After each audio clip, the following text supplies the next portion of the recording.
Qu'est-ce qui vend le plus en MMA? Le bad blood, le sportif, le trash talk? Quand on prend le temps d'analyser les chiffres de vente, on se rend compte que c'est un peu tout ça réuni. Avec beaucoup de trash talk quand même, on va pas se mentir. Your wife is your husband. Mais ce qui fait qu'on aime autant voir un Barça Real, un Federer Nadal ou un Donny contre Colli, c'est parce qu'on kiffe tous l'idée de rivalité autant en dehors que sur les terrains. Et le MMA n'est pas une exception à la règle. Aujourd'hui, on va s'attaquer au top 7 des meilleures rivalités dans l'histoire du sport. En numéro 7, on a une trilogie inscrite dans la légende entre Cain Velasquez et Junior Dos Santos. Cette rivalité, elle commence en 2011, alors que Cain Velasquez vient de prendre le titre face au titan Brock Lesnar. On s'attend tous à voir le nouveau champion instaurer son règne sur toute la division. C'était sans compter la montée d'un autre prospect, un striker ambitieux d'une férocité rare. Sur 8 victoires consécutives, dont 6 par KO, Junior Dos Santos balaye toute la concurrence et compte bien prendre la place du nouveau roi des poids lourds.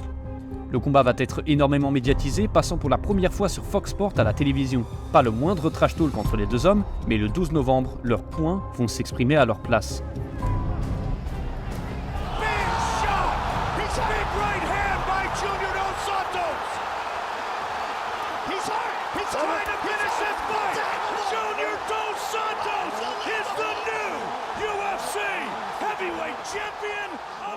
Après cette défaite, les deux hommes vont tous deux battre extrêmement facilement leurs adversaires respectifs, laissant le choix d'un rematch une évidence pour tous. Cette fois-ci, Cain ne va pas se faire avoir et va instaurer dès les premières minutes une pression extrême sur le champion qui va passer l'entièreté du combat en mode survie.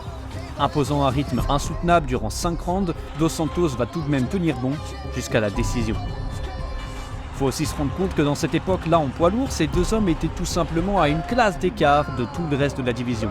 Alors malgré cette victoire dominante, l'UFC n'a pas hésité longtemps avant de booker pour une 3e fois, avec à peine 10 mois d'écart, un combat entre les deux titans. Le monde entier se tourne sur cette trilogie avec l'espoir de voir un spectacle à la hauteur de l'événement. Si tu étais un fan de Velasquez, ce soir-là c'était plutôt réussi. Le champion a repris dès les premières minutes sa marche en avant et a juste balayé le Brésilien chaque round et chaque minute et chaque seconde de ce 3e combat, le finissant même cette fois-ci avant la fin du temps réglementaire. Le champion reste champion.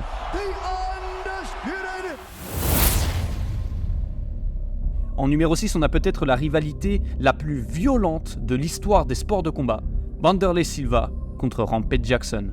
Quand tu mets là en face de l'autre deux mecs dans le top 7 des fighters les plus intimidants, tu sens déjà le bordel arriver. Si tu rajoutes à ça l'époque du pride et la sauvagerie qui allait avec, oui, tu as la recette parfaite pour une des rivalités les plus brutales de ce sport. Tout commence en 2003, quand Wanderlei Silva arrive avec une série d'invincibilité de 15 combats en finale du Pride Final Conflict contre un Rampage Jackson terrifiant, un KO artiste sur 7 victoires consécutives, l'affrontement ne va pas décevoir.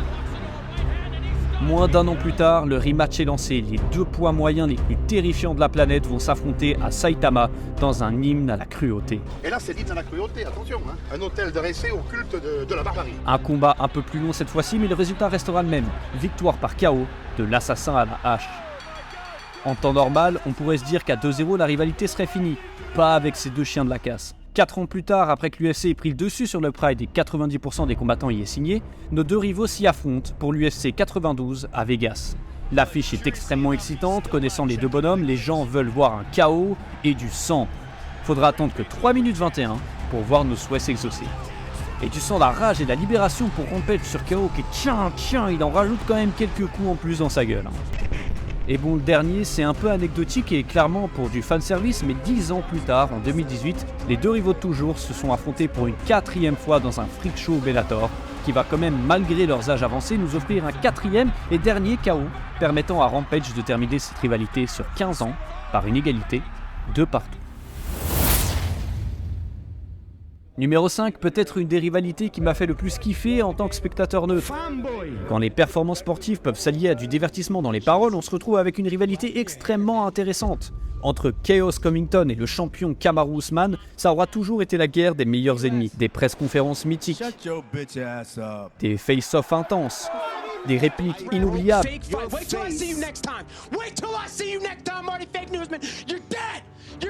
Et parfois des altercations inattendues.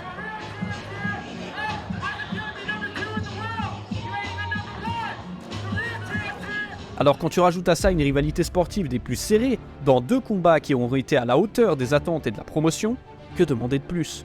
10 rounds entre les deux hommes, probablement 6 rounds à 4 en faveur du champion, une mâchoire cassée d'un côté, une décision controversée de l'autre. Pendant plus de 3 ans, les deux hommes n'auront pas arrêté une seconde d'en donner au public pour leur argent. Et quoi de mieux pour une rivalité comme celle-ci de se finir de cette manière. Anderson Silva, you absolutely suck! Peut-être la meilleure histoire d'anti-héros à l'UFC. Chael Sonnen contre Anderson Silva.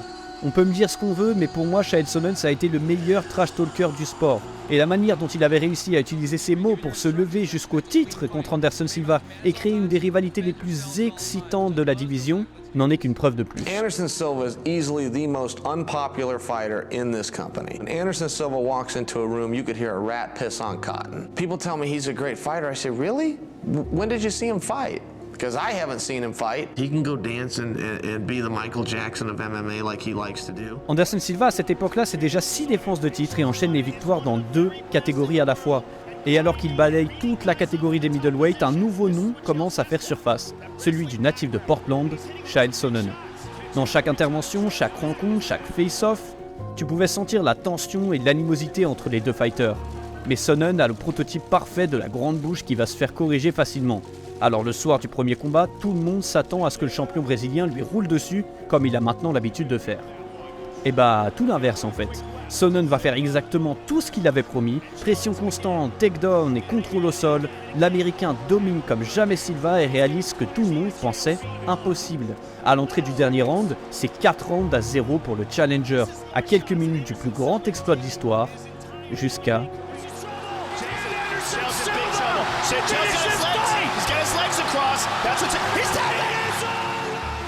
La pilule est dure à avaler pour Sonnen, mais l'Américain n'a pas dit son dernier mot. Après 2 nouvelles victoires, il revient à l'assaut et nous offre un moment inoubliable au micro de Joe Rogan. I beat you! You leave the division! You beat me!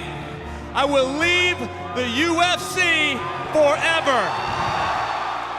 Le rematch est annoncé et aujourd'hui on sait de quoi le contender est capable. Ni Silva ni le public ne vont plus le sous-estimer. Et alors que le premier round se déroule de la même manière que les 5 précédents, Silva va tout de même trouver plus facilement la faille dès le deuxième round et gagner par TKO pour prouver au monde entier que les doutes n'étaient que de courte durée et que le Spider est bien le meilleur.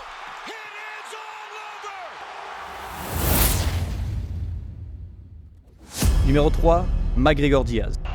Fuck that! Conor McGregor, you're taking everything I work for, motherfucker! I'm gonna fight your fucking ass! You know what's the real fight? What's the real money fight is me, not these clowns that you already punked at the press conference. Don't no one want to see that, you know you beat them already.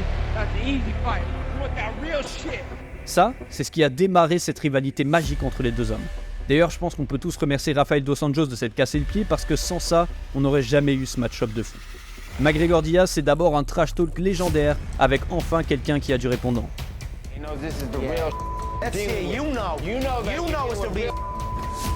McGregor Diaz, c'est aussi un des plus grands upsets de l'histoire du sport.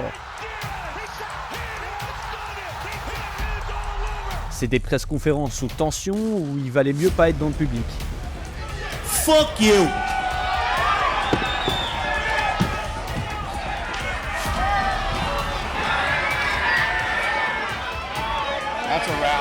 C'est une guerre de 25 minutes en rematch et c'est surtout la promesse d'une trilogie depuis plus de 7 ans.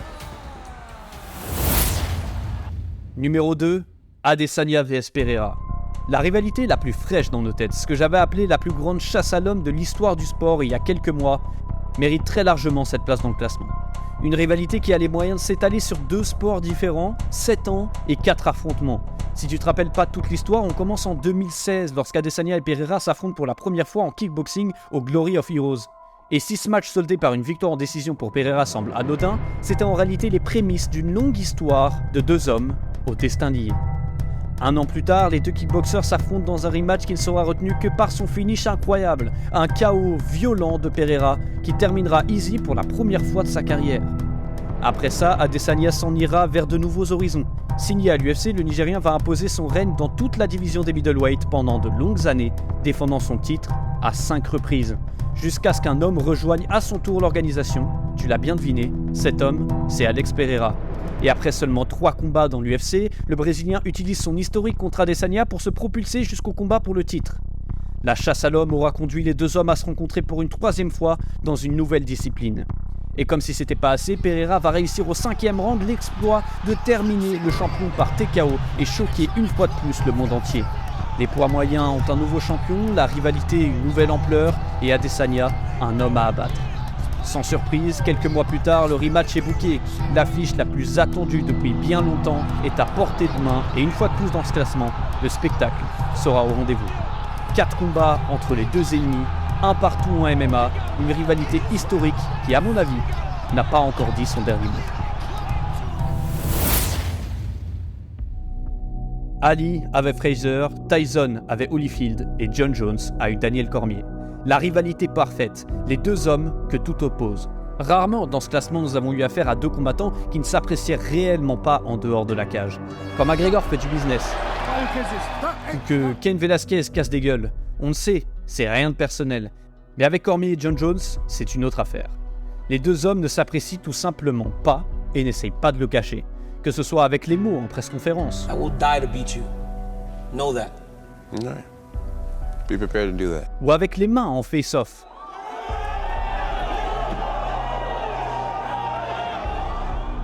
Mais au-delà du bad blood, ce qui fait que cette rivalité a sa place de numéro 1, c'est parce qu'avec ces deux hommes, c'était la confrontation sur plusieurs années des deux meilleurs et de loin. Pour que tu comprennes à quel point ces deux-là étaient au-dessus de tout le reste de la concurrence, entre 2011 et 2020, il n'y a eu que 2 champions chez les poids lourds légers, John Jones et Daniel Cormier. Et depuis 2020 jusqu'à aujourd'hui, il y en a déjà eu 4. Quand les deux hommes se rencontrent pour la première fois, c'est le choc entre deux invaincus. C'est la place du trône qui est en jeu. Le 26 avril 2014, les deux géants se rencontrent pour une première fois dans un duel extrêmement anticipé. Malheureusement, Johnny Bones va surclasser le contender de la tête et des épaules, gagnant 4 rounds à 1 en décision unanime. Cormier perd son invincibilité, mais pas sa soif de vaincre. La rivalité n'a fait que prendre un nouveau tournant, et entre les deux, le message est clair. Ce n'était que le début. Après que John Jones fasse des folies en dehors de la cage, c'est Cormier qui va prendre le titre en son absence et va attendre 3 ans le retour de son némésis. 29 juillet 2017, le rematch est enfin là. Cormier est plus confiant que jamais. John Jones ne considère n'avoir jamais vraiment perdu son titre. When you look at DC, is he a legitimate champion? Is that the real belt over there? Fuck no. You never beat me. Le combat sera bien plus serré que la première fois, Cormier s'offrant même 2 premiers rounds de grande classe, mais au 3e round, le talent du GOAT refait surface.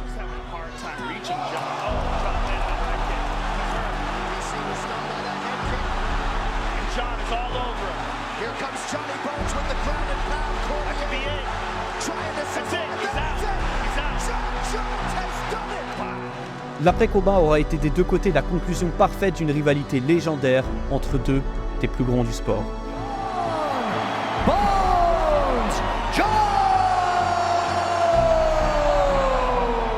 Give us your thoughts right now. I don't know, man. I thought the fight was going well. I want to take this time to thank Daniel Cormier for being my biggest rival and motivator. Daniel Cormier, guys. Voilà les gars, c'est la fin de cette vidéo, j'espère qu'elle vous aura plu. N'hésitez pas à la liker si vous avez aimé et à partager en commentaire votre top à vous. Et on se dit à très vite pour une prochaine vidéo.